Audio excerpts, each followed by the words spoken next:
I've been carrying around this stack of CDs since middle school, and now I'm going back and listening to all of them. This week, we have Green Day's International Super Hits. If you haven't checked it out, I did Green Day's American Idiot last time, so this is going to be some nice filling in the gaps. Got it popped in here to my CD player. Let's take a listen.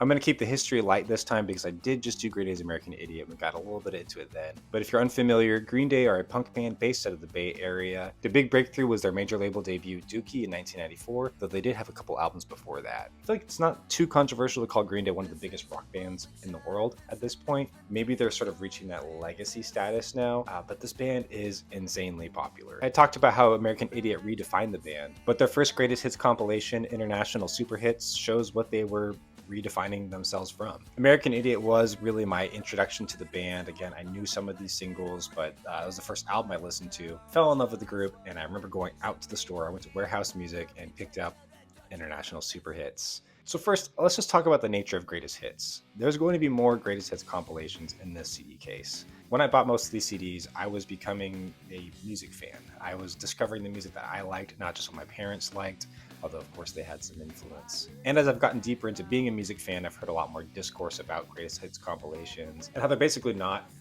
good. And I am a album lover. I love to listen to a project from beginning to end and the whole narrative. I love deep cuts and B-sides. And in fact, that's probably what I gravitate towards more today. However, I do think greatest hits serves a purpose. And for me, when I was getting into music, greatest hits were the way to go. Especially if you don't have someone guiding you being like, oh, you gotta start with Dookie, and if you like that, go to Kerplunk, or if you want more mainstream, go to Nimrod. Like it's a lot to take in. Greatest hits comps are like a 101 crash course in a band. I now know that greatest hits compilations are often used to fulfill a label contract or, just the cash grab, you might call it. But I do think there are greatest hits albums that are uniquely great on their own. And I would put International Super Hits in that category. It's kind of funny because after I listened to American Idiot, I thought, oh, I need to go back. And then before I found International Super Hits, I did go find on some crazy Russian MP3 website their first albums, Slappy Hours and Kerplunk. And I really fell in love with those records. They are not featured on this compilation. Definitely go seek those out. I don't think this compilation is worse for not having it, but such amazing songs on those records.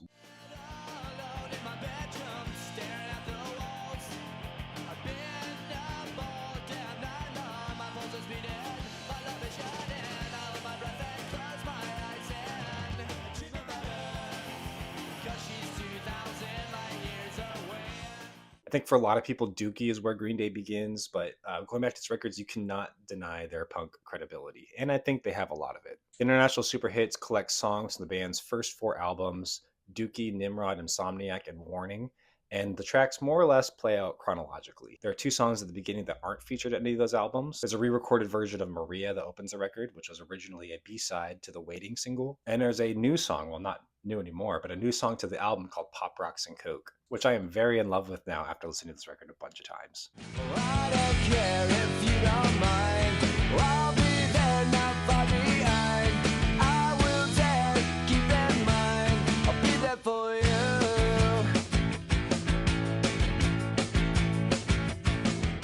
International Super Hits is exactly what I think a greatest hits compilation should be. Every song on this disc, and there's like 21 songs here, every song is great. It's funny because I hadn't thought about Green Day in a while before doing this series. I think I wrote them off as being something in my past, a little cheesy, a little mall punk, not really where I'm at anymore. And I am reevaluating that opinion. This is exactly why I'm doing this series, to see which of these albums still resonate with me and kind of finding parts of myself that I've maybe pushed away that maybe I shouldn't have. The sequencing on this compilation is great. It's pretty much all chronological, but the way the songs feed into each other, it feels like an album. It just feels like an album of just excellent songs. I mean, that's what a greatest hits compilation should be, right? Because it goes from 1994 through 2000 when Warning came out, you feel the band growing and evolving as the songs go. I think the band's sound was fairly consistent through this era. They had this snotty, bratty tone to a lot of their music, slacker, stoner vibes. But that consistency, I don't think is a detriment. I think it did make sense that they wanted to make a pivot when they got to American Idiot. but this is just like the core foundation of the band's sound and songwriting. Which kind of leads me to a theory I'm now having about this band. So Green Day gets labeled as pop punk a lot, and when I grew up, pop punk was like derogatory.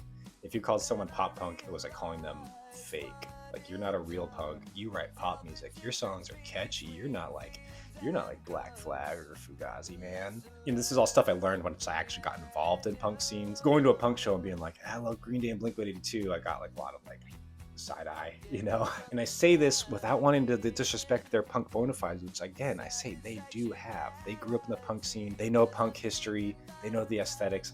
I don't think they're fake. But at the same time, I think Green Day's kind of a power pop band. If you're not familiar with power pop, I would associate with bands like Big Star or Teenage Fan Club, like more or less rock bands that write songs that are just insanely catchy, kind of a bubblegummy kind of quality to them. It's really tight songwriting. And I think Billy Joe Armstrong really does that well. I mentioned that was an asset on American Idiot when they were being, very ambitious and bold and writing these 10-minute epics. That his songwriting is what kept those songs together. But on something like International Super Hits, where every song is basically a 2 to 3 minute pop song, I mean, it's undeniable. So when you take that craft, that understanding of melody, how to write a good hook, and then you bring it to the punk world, I think you get a really great combination that I think is honestly underrated. And I would say a lot of these punk bands, even the OGs, even these underground punk bands, you guys got some catchy songs. The Buzzcocks would be the ultimate example. No one's going to tell the Buzzcocks they aren't punk, but go listen to Singles Going Steady and tell me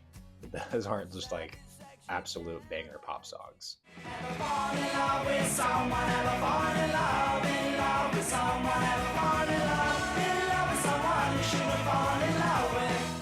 Even for a greatest hits compilation, I did find myself really enjoying some of the quote unquote deep cuts. The song Redundant was one I hadn't really remembered, and I was really taken back by it. It feels very different than a lot of the songs you hear, at least on this compilation. A lot dreamier, spacier, a little bit bigger, a little hint of what was to come for the band.